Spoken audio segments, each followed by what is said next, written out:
YouTube! ¿Qué pasa? Welcome back to another solo leveling video on my channel. Right guys, today's video is about 10 tips which every single player should know in solo leveling Arise. So without further ado, let's jump into the video. Now the first tip is don't ever enhance artifacts beyond level 14 max if they aren't max level artifacts. What do I mean by max level artifacts? Level 55 is the maximum rarity level of an artifact you can achieve if it's legendary.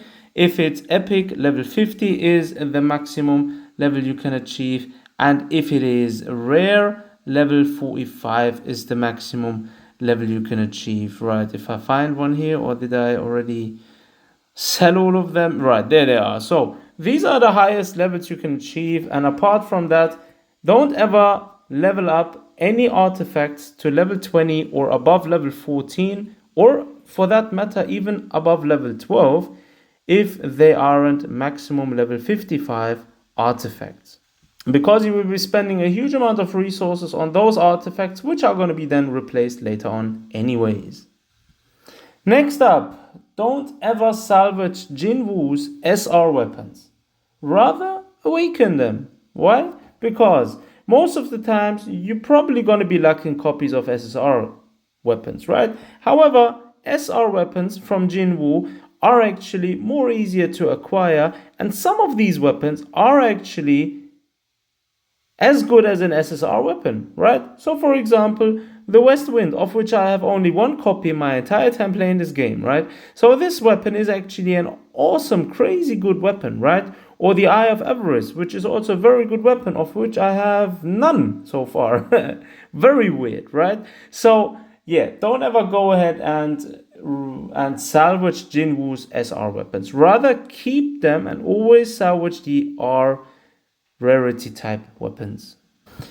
Number 3 is gonna be always check in the lobby, right? So in the lobby you have the chance to speak to NPCs to acquire free essence stones, right? So whenever you walk around and if you see any of these NPCs with a yellow exclamation mark above their head, go and speak to them. They will give you 5 to 10 essence stones, and you can do this a couple of times every day, right? So if you do this every day, you're looking to get some free essence stones. Number 4, never ever buy custom draw tickets for essence stones. Trust me, don't ever do that mistake. If you ever want to buy tickets, always choose to buy rate up draw tickets for essence stones, but never buy custom draw tickets, because you will get these tickets through various means in the game anyways, and these, yes, there are characters which are definitely worth it, but it's much better to get time limited characters from a rate up draw banner. Number 5, always try and clear battle missions. Literally, always try to do this. Clearing these missions is something you should prioritize whenever you attempt a stage, because you get 15 essence stones for each and every single one of those trophies, right? So every quest will give you essentially another bonus 45 essence stones, right? So this is just one reward you will get. Clearing every battle mission in a chapter rewards you with 2 to 3 custom draw tickets on top of that, right? So as you can see here, for this chapter, for example, you get another 2 custom draw tickets on top of that, right? And these are then again around worth 500 to 750 essence stones, because if you was to buy them tickets, which you should never do, you would be spending that many thousands of stones, right? So definitely make sure to always clear those missions. Number 6, never ever forget to use redeem codes. And this is so valuable. Like the last couple of redeem codes gave us 1,500 free essence stones. On top of that, we received gold, we received materials, and we received 10 free custom draw tickets just by typing in a code. So pretty lucrative, wouldn't you agree? If you're looking for codes, as always, stay tuned on my channel. I will be posting, as always, the most latest and active codes. Next up, don't ever forget your daily missions. I can't stress this enough. Daily missions in solo leveling Arise never should be skipped. Why? Because if you do them every day, you will get 100 essence stones per day. That makes 700 essence stones per week, which is definitely something F2 players should be looking out for. Apart from essence stones, obviously you get character XP, which is also very valuable, since one of the main things in the game which you should be focusing on is leveling your character, right? The game is called solo leveling. You get it? Next up, farm money by selling artifacts. So selling artifacts remains the sole reliable method of farming gold in the game.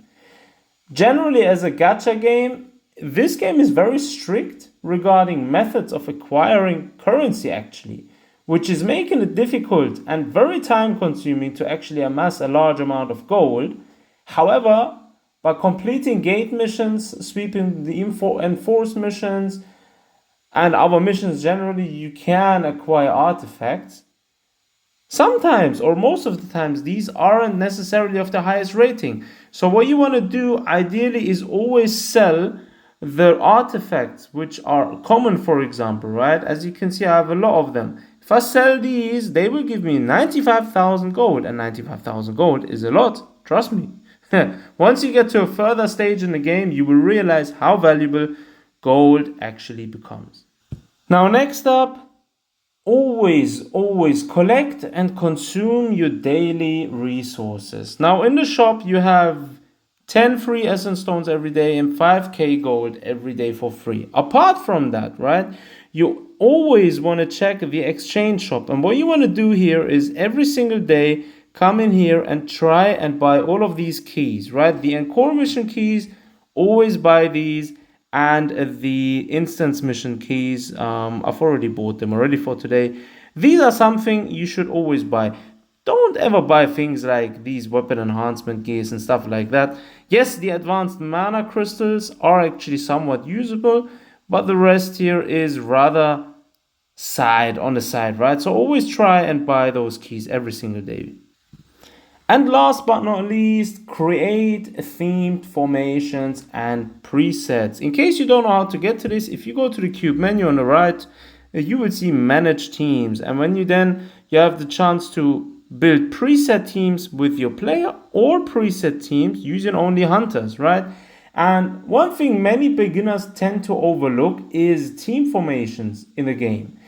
Right? So constructing different themed presets in this menu actually helps build specialized and tailored teams for specific scenarios, right? So for example, what I did here, I've built a lot of hunter teams, one for killing the alley wolves, one for beating Cerberus, one for generally just a light team, which I generally use for farming Arknight, a dark team which I actually use to farm certain content as well, fire team, wind team, water team. I will be making a purely tank team which is designed to just be a tank team and so forth. So there is a lot of different possibilities of building teams.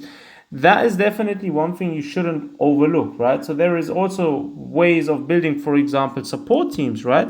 You could actually go ahead and build a team for Jinwoo with 3 hunters, where each of their QTE partner effect or swap in effect is that the enemy takes a certain amount of damage for 30 seconds based on the player's attack, right?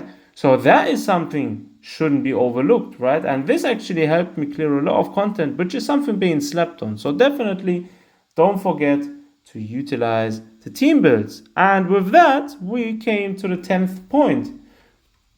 Thanks everyone for tuning in. If you came this far, drop a comment down below. Let me know if I missed any important points. If you have any more points, do put them down in the comment section. And yeah, as always, thanks for tuning in. Until next time.